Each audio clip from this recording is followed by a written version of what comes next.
Hello, my name is James Williams Jr., and this is Kung Fu Havoc 2. And I jumped off a track on Marvel with John Walker. I got into alternate timelines, so here we go. Alright, so I got into alternate timelines, alternate realities, ultimate universes, and all that other stuff.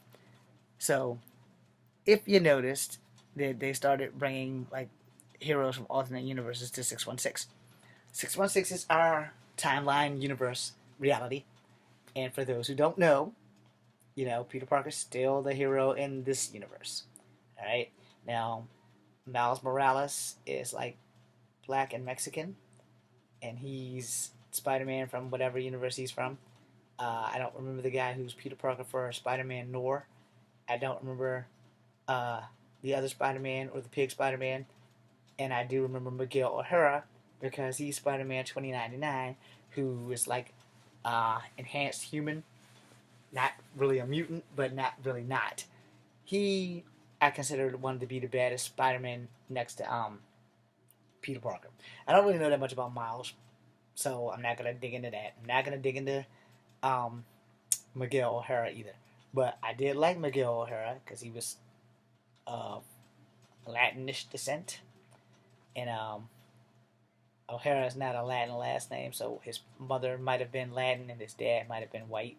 And I believe O'Hara is more like Scottish or freaking Irish or something. I'm not gonna swear to it because last names will fuck you up. Because apparently, Chun, Ho, and Cho are interchangeable with Korea and Vietnam as well as China. So let that go right there. So in the alternate timelines, in the alternate universes, in the alternate dimensions, they always pull a hero that they think are gonna make an interesting storyline. And sometimes it's Spider-Man, sometimes it's an X-Man, and sometimes it's somebody that's just a dick. So they, as far as I know, they didn't make a Alpha Flight 2099, which probably would have kicked ass. They did make an X-Men 2099, and it was led like by this Asian chick. It wasn't Jubilee or anything like that. Probably should have been, but same thing with like Generation X. Jubilee like kicked ass in that, but she wasn't technically the leader. M was the leader. It had a strong female leader. Chambers was a badass, but then they had someone come in from alternate timeline, and I can't remember the last book of Generation X because I still have to go back and catch all of them. So as soon as I get money, that'll be the first thing on my agenda is to get all the Generation X books from 2006 to 2008 because I don't think it lasted more than 2 years. I'm not really gonna swear to it, but it was a good book. The only thing I will say that I didn't like about Generation X is that they made a TV movie. I know what you're thinking. You didn't like the movie. Wrong. The only thing I didn't like about the movie is that Jubilee was not Chinese. Girl, I don't think the girl was even half Chinese. And if she was, she had more white features than Asian features. So, they kind of didn't really stick with tradition. But, Husk and Skin and all them, they had all the powers down pat.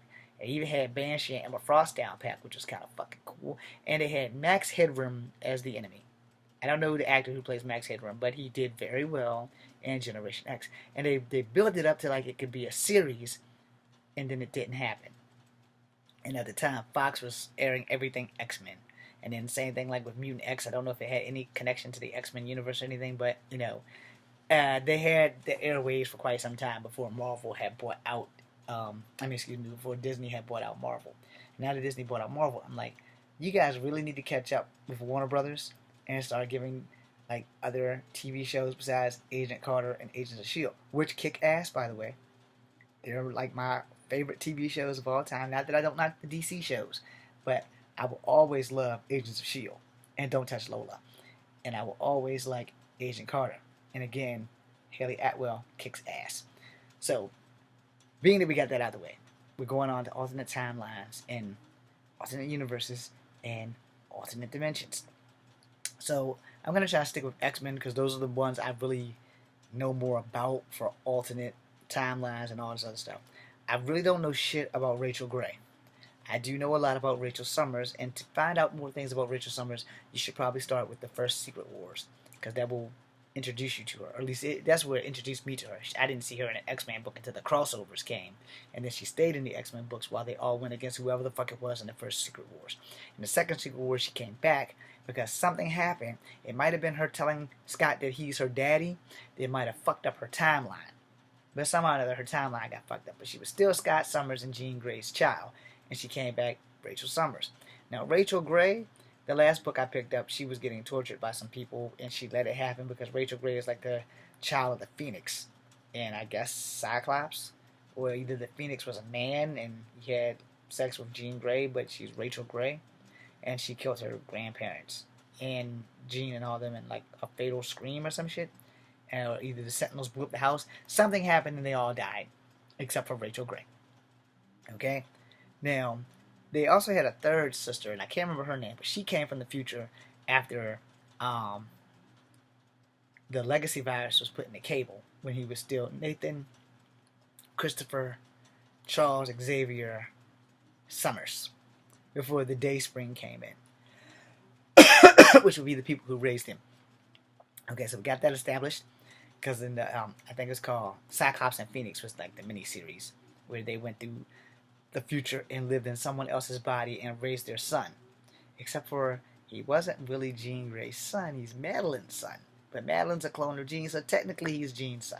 We're not going to go into that, because we're not going to make a video about cloning and all this shit, because then I have to go into the Ben Reilly Spider-Man shit, which really just fucked up everything for me and made me stop really wanting to read Spider-Man.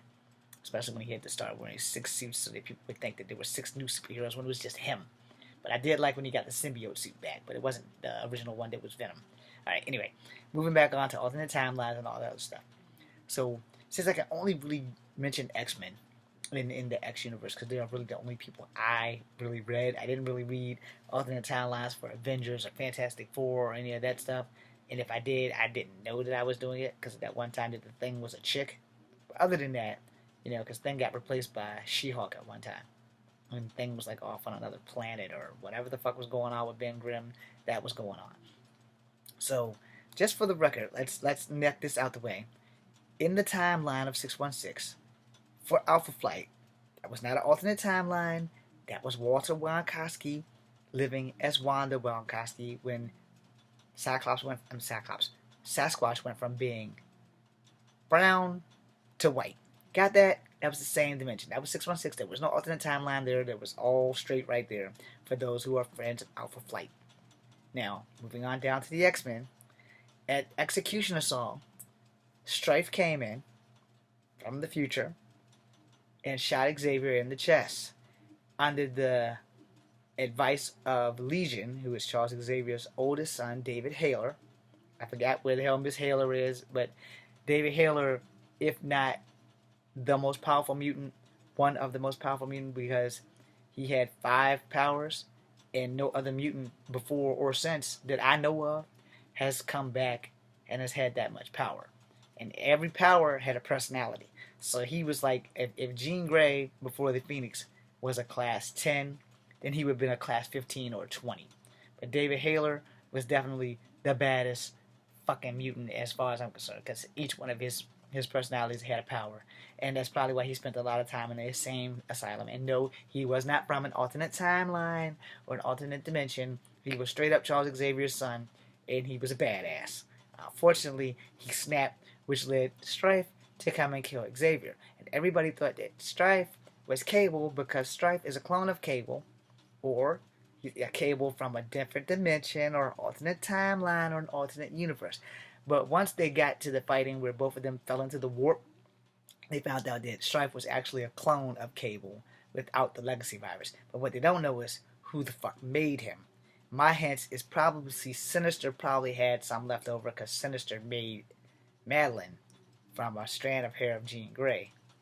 Or a cut. Somehow he was like the doctor that, like, I guess, helped remove her appendix or something. I don't know what the fuck he did, but Sinister's a sneaky son bitch, and that's how he cloned Madeline. And when the plane crashed, he laid her there, and that's how they found her. So she was never really on the plane, but she believed that she was on the plane because she was the only survivor. And the news media made a big stink about it, so, that's how her and Cyclops met, because he thought that she was actually Jean Grey to begin with, because she looked exactly like her, like she could be her dead finger twin. Alright, and that wasn't an alternate timeline, that wasn't an alternate dimension, it wasn't an alternate universe, it was 616. Alright? Now, when we go back to X-Men, Nathan Grey, I don't know why he was called Nate Gray. So there's kind of hinting that maybe Cyclops wasn't his daddy, but he was also an exact copy of Cable, which means he probably had to be kin to Cyclops or someone in the Summers bloodline, because apparently the Summers bloodline is like the shit, because all of the people who either come from the mother side or the father side of a Summers is just like a really dangerous fucking mutant. And Cable's living proof of that, because Cable had to go back in time to cure the legacy virus in the cartoon. He also came back in the comic books to cure the legacy virus, but he also came back to try to straighten some things out, because apparently Ford sent Bishop back for something, and Bishop did something, and next thing you know, here comes Nimrod. So whatever the hell Bishop undid created Nimrod. Now, before Bishop and them ever existed, let's go way back to like 86. I think it was 86. It's either 86 or 85, maybe even 87. But there was an X-Men title called Days of Future Past. Yes, that movie was not like the comic book. Alright? Sorry, McAvoy. Sorry, Stewart. The movie was not like the comic book at all. Because in the comic book, there were only 2 X-Men alive. 2. And they were lovers. Like the cartoon did it almost right. Storm and Wolverine. And no, Wolverine had both his hands. Not like in the comic book of Age of Apocalypse where this hand is gone, but he had that one claw, and he had this hand in both claws. Or either this hand was gone, or he had this hand. One of the two, he was missing a fucking hand. Alright? And Wild Child and Sabretooth were supposedly like father and son or something, and he had to always have Wild Child on a fucking chain. You go read the Age of Apocalypse comics.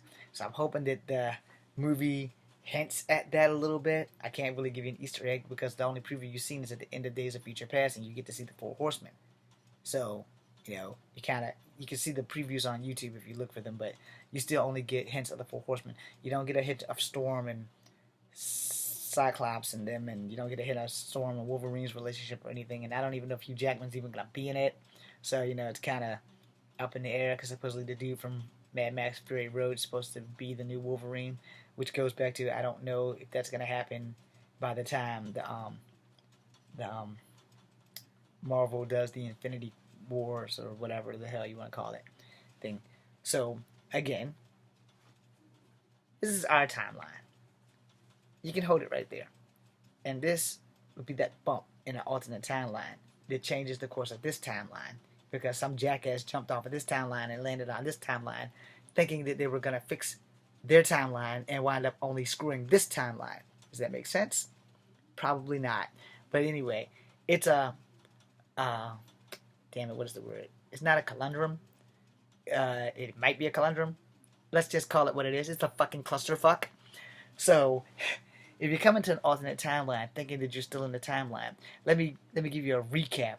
If you've seen Dragon Ball Z, where Trunks went back in time and fought Goku to make sure that he was the right place, well, he was in the wrong timeline. That Trunks was not their Trunks. Their Trunks dies. So that Trunk, somehow, their ships missed, and their Trunks died, and the Trunks that came from the future was not their Trunks. He was a different Trunks. He was a Trunk who was trained with Gohan, and Gohan was missing a fucking hand. Alright? Where their Trunks didn't make it at all. But then he went back, he fixed his timeline.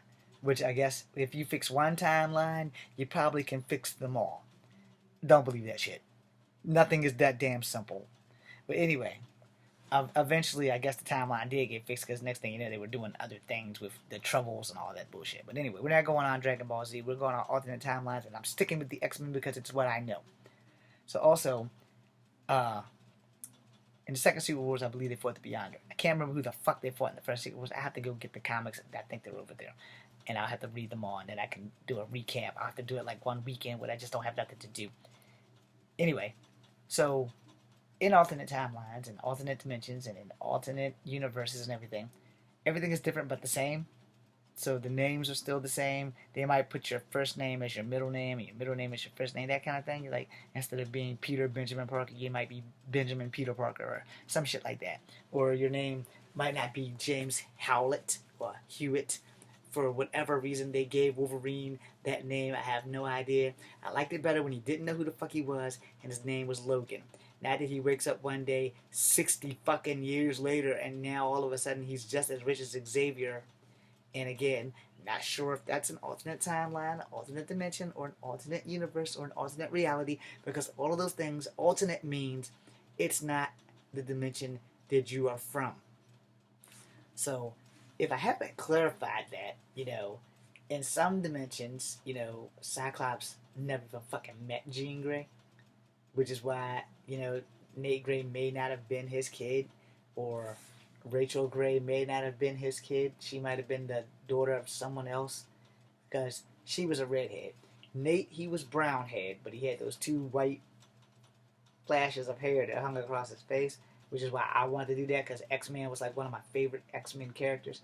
And then if you want to go back to 616, you have Adam X, who was the son of Daken and Cyclops' mom.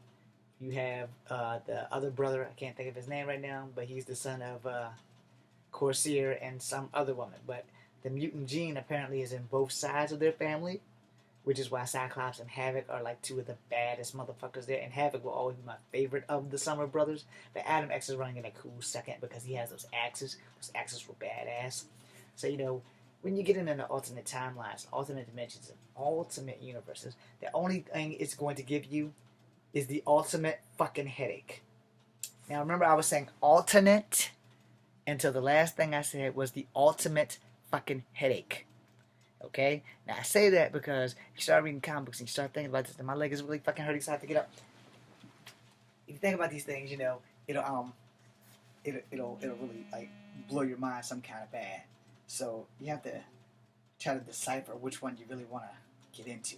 So, until then, once you guys go Google some of the stuff I talked about and read it, and then you can find out for yourselves. My name is James Williams Jr. This is Kung Fu Hammer 2, and I am Audi 5000. Thank you guys. Excuse me. Thank you guys for your support. Later.